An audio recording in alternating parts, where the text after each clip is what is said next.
Recording అవుతుందో లేదో కదా తెలియట్లే. వాట్సాప్ ఐటీవర్స్, welcome back to my YouTube channel NH Vlogs. ఈ బండిని మనం దుబ్బేసాం. దొంగతనం అనరా మరేమంటారు, తస్కరించుట. ఓ సారీ, ఈ బండిని తస్కరించము. అండ్ మనం ఇక్కడ నుండి ఈ బండిని డైరెక్ట్ కోటికి తీసుకెళ్ళి అమ్మేద్దాం. అమ్మ ఆల్రెడీ అన్న ఈ అమ్మ అమ్మి దెబ్బలరా ఈ బండిని అది ఇది అంటున్నాడు. మనం ఈ బండిని అమ్మి దుబ్బుదాం. సైలెంట్గా అన్న పూణేలో ఉన్నాడు, సైలెంట్గా ఈ బండిని అమ్మేసి ఇంకా ప్రైస్ తెలుసుకోవడానికి, ఈ బైక్ అమ్మితే ఎంత వస్తుందో తెలుసుకోవడానికి మనకు తెలిసిన షోరూములో ఒక పర్సన్ని కలిసేద్దాం. అక్కడికి వెళ్ళి ఈ దారిలో ఈ బైక్ గురించి మాట్లాడుకుంటూ ఉందాం. అసలు ఏమేమి యాక్సెసరీస్ ఉన్నాయి, ఏంది దీని కథ, ఏంది దీని లొల్లేంది భయ్యా అని ఎక్స్ప్లెయిన్ చేస్తా. అండ్ ఇక్కడ నుండి మనం అయితే ప్రజెంట్ మదీనా కూడా వెళ్తున్నాం. అండ్ నేను ఇప్పుడు ట్రై చేస్తున్నాను, హ్యాండిల్ ఉంది కదా, హ్యాండిల్ వచ్చేసి AOM నుండి. AOM అంటే ఆటో మోటార్ సైకిల్స్ బెంగళూరు. మీకు అందరికీ ఆటో మోటార్ సైకిల్స్ అంటే తెలియకపోతే ఆటో మోటార్ సైకిల్స్ అని సెర్చ్ చేయండి యూట్యూబ్లో. ది బెస్ట్ అంటే మన ఇండియాని ది బెస్ట్ ప్లేసెస్లో ఎక్స్ప్లోర్ చేసిన జునైద్ ఉంటుంది, జునైద్ది. అండ్ వాళ్ళ సైడ్ నుండి వచ్చిన ఏ పార్ట్ అయినా నెక్స్ట్ లెవెల్ ఉంటుంది, అంటే క్వాలిటీలో. కానీ హిమాలయన్ 411 నుండి ఇప్పుడు వరకు హిమాలయన్ 450 వరకు అండ్ కొన్ని వేరే వేరే బైక్స్ కూడా కస్టమైజ్ చేస్తారు. హ్యాండిల్స్ అనే కాదు, వాళ్ళ సైట్లో చూడండి డిఫరెంట్ టైప్స్ ఆఫ్ అన్నీ ఉంటాయి. అండ్ ఇంకోటి వచ్చేసి నావిగేషన్ సిస్టమ్ ఏదైతే ఉందో అది రీసెంట్లీ ప్లేస్ చేశారు. నాకు తెలిసి navigation CarPlay more than Android కంటే మన iOSకి అండ్ కార్కి సంబంధించిన డివైస్. దీన్ని కస్టమైజ్ చేసి మనకి ఏంటంటే బైక్కి ఇచ్చాడు. కానీ నేను రీసెంట్గా మన రైడ్ విత్ విజయ్ అన్న వీడియోలో చూసా, కార్ రూటే ఎక్కువ ప్రిఫర్ చేస్తుంది బైక్ రూట్ కంటే. ఇప్పుడు మనము శంషాబాద్ వెళ్ళాలంటే ఇది ORR మీదగానే చూపిస్తుంది, ORR కింద నుండి చూపించదు. సో ఇది అంత యూస్ఫుల్లా కాదా అంటే మాత్రం మీరు ఇన్ కేస్ హైవేస్ ఎక్కువ తిరుగుతారు అంటే ది బెస్ట్ డివైస్ అది తీసుకోవచ్చు. కానీ కొంచెం దాన్ని మన బైక్ రూట్స్ ఇక్కడ అవైలబుల్ చేసి ఉంటే బాగుండేదేమో. అండ్ ఉంటే నాకు తెలిసి ఇక్కడ కార్ప్లే ఉంది, ఆటో ఉంది, ఆటో మేబీ ఆటో పెట్టుకున్నా అయిపోయిద్దాము. తెచ్చి ఇదైతే బాగుంది. అండ్ నెక్స్ట్ వచ్చేసి ఈ బోబో మొబైల్ హోల్డరు. రీసెంట్గా మీరు చూస్తున్నారు కదా, మొబైల్ హోల్డర్స్ ఈ పైన నుండో ఎక్కడ నుండో లాగేస్తారు. ఇక్కడైతే ఈ ఆప్షన్ బాగుంది మనకి. ఎంతసేపు అన్నా ఎవడన్నా లాగే ఆప్షన్ లేకుండా ఫుల్ సేఫ్టీ. కానీ కొంచెం కాస్ట్లీ ఇది. దీని ప్రైస్ ఇగో ఇది మరి ఇది. అండ్ లైట్స్ చూసారు కదా, లైట్స్ ప్లేస్మెంట్కి ఆల్మోస్ట్ మేమైతే ఈ బైక్ పైన 10 సార్లు తిరుగుంటాం ఆ బైక్ లైట్స్ ప్లేస్ చేయడానికి. అంటే ప్లేస్ చేసిన తర్వాత కొన్ని ప్రాబ్లమ్స్ వస్తాయి, స్క్రూలు లూజ్ అయిపోతాయి, లేకపోతే ఎక్కడైనా హిట్ అయితే మళ్ళీ రిపేర్ చేయించుకోవాలి. ఇలాగా లైట్ క్వాలిటీ ఓవరాల్ అయితే సూపర్ ఉంటుంది ఈ బైక్ది. అండ్ మీరు కూడా ఈ బైక్ మీద ఒక చిన్న సామెత చెప్పచ్చు, 4 लाख का गाड़ी 5 लाख का యాక్సెసరీస్ అన్నట్టు. ఈ బైక్ 4 లక్షలే, కానీ దీనిపైన యాక్సెసరీస్ మాత్రం 5-6 లక్షల పైనే ఉంటాయి అది. అండ్ ఈ బైక్లో ప్రాబ్లం వచ్చేసి మెయిన్ చాలామంది ఏమంటారంటే హిమాలయన్లో చాసీలు ఇరిగిపోతాయి, అవి ఇరిగిపోతాయి, ఇవి ఇరిగిపోతాయి. అరే మీరు ఇష్టం వచ్చినట్టు మోడిఫికేషన్ చేస్తే ఏదైనా ఇరిగిపోద్ది. అండ్ ఈ బైక్ సర్వీసింగ్ గురించి చెప్పాలి అంటే చాలా తక్కువ కాస్ట్లో సర్వీస్ అయిపోద్ది. మీరు అందరు ఏమంటారంటే ట్రామ్స్ తీసుకోవచ్చు, ట్రామ్ స్పీడ్ ఉంది కదా ఇప్పుడు అక్కడ వెళ్తుంది, స్పీడ్ నాకు అంతగా అనిపిలా. స్క్రాంబ్లర్ ఇప్పుడు మన ముందు వెళ్తుంది స్క్రామా హిమాలయనా అంటే నేను హిమాలయనే అంటా. ఇఫ్ ఇన్ కేస్ మన ట్రాంప్లో ట్రామ్ స్క్రాంబ్లర్ కదా, మనకి రాయల్ ఎన్ఫీల్డ్లో గొరెలా ఉంది చూడు, దానికి కంపేర్ చేసుకోవచ్చు బైక్. కానీ కొంచెం కాస్ట్లీ. ఇది 3 లక్షలు ఉంటే అది 3.5-4 అది ఎక్కువే. కొంచెం ఇది ప్రీమియం లాగా అనిపిస్తుంది. కానీ ప్రెజెంట్ ఇప్పుడు వరకు అయితే మన ట్రాంప్ దాన్నంత ఏంటంటే దాని కొన్న ఇమేజ్ని పడేసుకోలే ఈ స్పీడ్ వల్ల.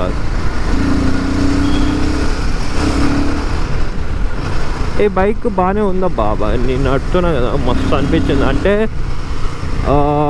విజయ్ అన్న ఫుల్లీ ప్రీమియం 8 lakhs బండి నుండి ఒక్కసారిగా ఇలాగా 4 lakhs దిగాడు కదా, అక్కడ ఆయన అన్కంఫర్టబుల్ ఫీల్ అవ్వచ్చు.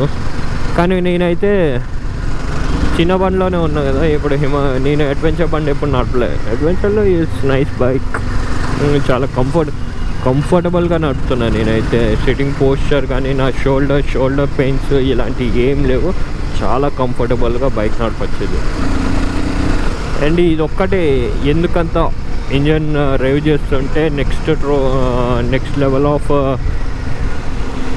ఇగ్నిషన్ ఇస్తుంది కదా, ఆ పవర్ అన్నది కొంచెం అంటూ ఉంటుంది. అదొక్కటే. రాయల్ ఎన్ఫీల్డ్ బైక్ గురించి మాట్లాడుకుంటే, అండ్ దీని సర్వీసింగ్ అయితే మీకు చెప్పా కదా, ఇది టూలెస్ బండి. సర్వీసింగ్ కాస్ట్ చాలా తక్కువ. అండ్ ఎప్పుడైనా గుర్తుపెట్టుకోండి, ఏ బైక్ అయినా మీకు సర్వీసింగ్ ఇలా చెయ్యాలి అంటే బండిలో ఇంజన్ నాయిస్ చేంజ్ అయ్యింది అన్నప్పుడు ఆ ఇంజన్ నాయిస్ని సెట్ చేసుకోలేకపోతే, ఆ మినిమం నాలెడ్జ్ లేకపోతే మాత్రం మీకు ఏ బండి తీసుకున్నా అది కష్టమే.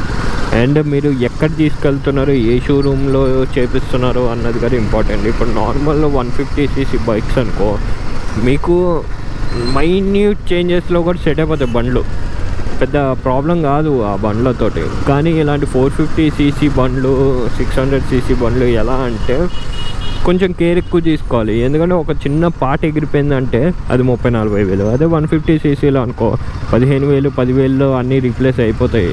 కానీ 450cc 600cc బండ్లలో ఏదైనా పోయింది అంటే కాస్ట్ ఎక్కువ అన్నది పడుతుంది, మీరు చాలా ఇబ్బందులు ఫేస్ చేయాల్సి వస్తుంది.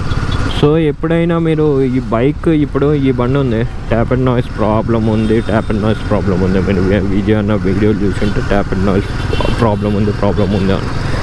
ట్యాప్ అండ్ నాయిస్ ప్రాబ్లం వచ్చిందంటే సర్వీసింగ్ నుండి రాగానే ప్రాబ్లం ఉంది. ఒక చిన్న షార్ట్ స్పిన్, ఇక ఇంజన్ స్టార్ట్ చేసి రన్ చేస్తున్నావు అంటే నీకు తెలిసిపోద్ది అక్కడ ఏదో ప్రాబ్లం ఉందిరా బై బండిలో అని.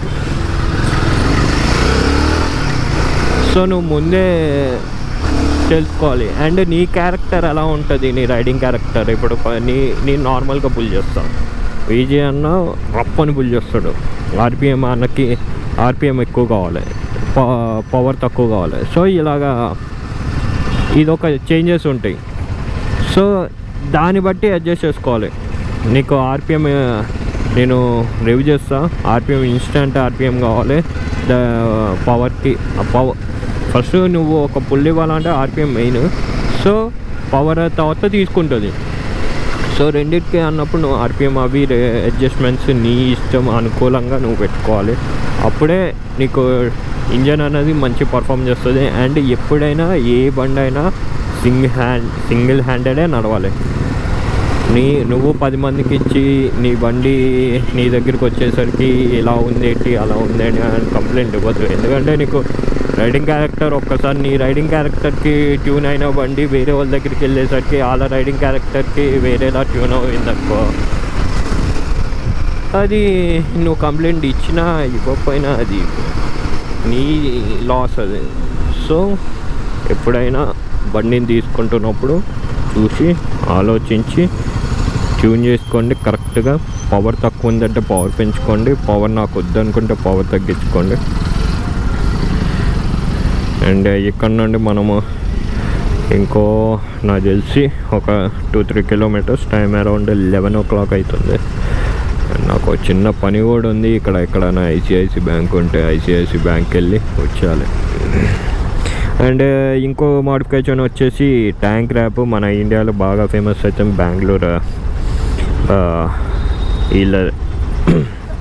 Bengaluru based rap. ఈ బైక్లో నాకు ఏంటంటే ఈ స్టిక్కర్లోనే ఇంత గ్యాప్ వచ్చిందంట, వేరే బ్రౌన్ స్టిక్కర్స్ వీటిలలో ఇంత గ్యాప్ రాలేదంట.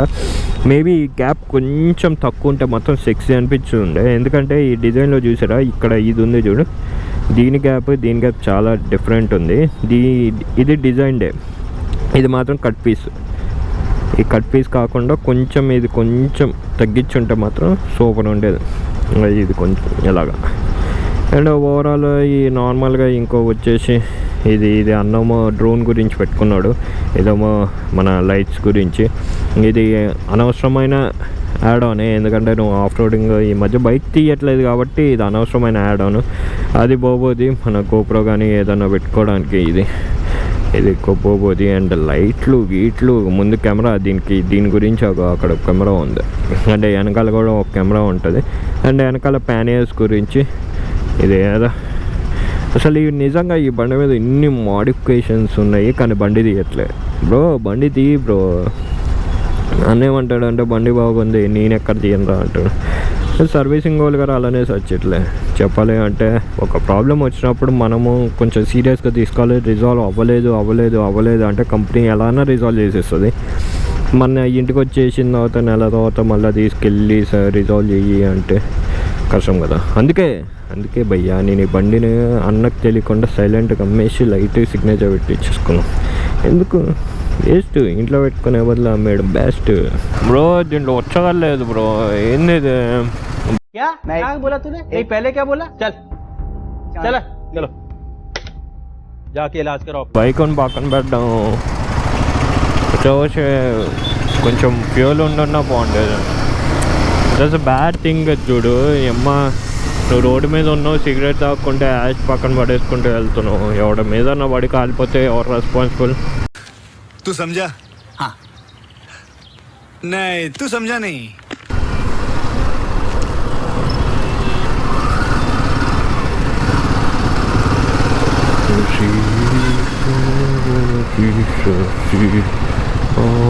మనమైతే ఆల్మోస్ట్ షోరూమ్ది వచ్చేసాం. ఇక్కడ షోరూంలో కొటేషన్ కనుక్కుందాం మీ బైక్కి ఎంత వరకు వస్తుందో. సో దాన్ని బట్టి బైక్ని అమ్మి చూద్దాం.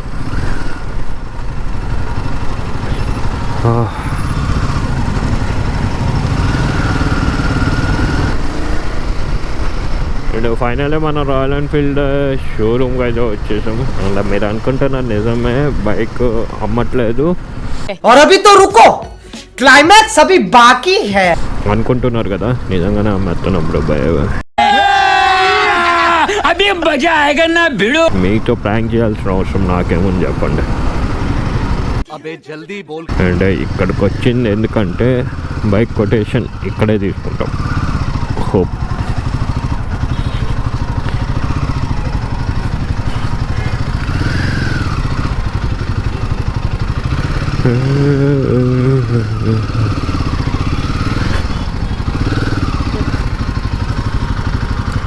ఉంటుందా ఇదే కెమెల్ ఎందుకు పెట్టినాం మనం.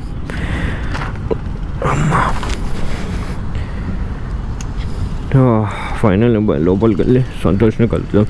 ఇది మదీనా కూడా రాయల్ ఎన్ఫీల్డ్ షోరూమ్. అండ్ లోపల ఏం జరుగుతుందో చూద్దాం. ఫైనల్లీ ఇక్కడ బండి పని అయితే అవ్వలేదు. ఎవరైతే నేను మాట్లాడిన పర్సన్ అసలు మదీనా గూడకి 8 డేస్ నుండి రావట్లేదు, కూకట్పల్లికే షిఫ్ట్ అయ్యాడు అన్నాడు. ఓడి అమ్మ వెళ్ళేసుకో, కూకట్పల్లిలో కలుసుకుందాం. ఇది ఊరికే ఐస్ వస్తుంది. గోప్రోతో పెద్ద తతంగా ఉంటుంది ఇదే. కంట్రోల్ ఎందుకు అయిపోద్దో తెలీదు.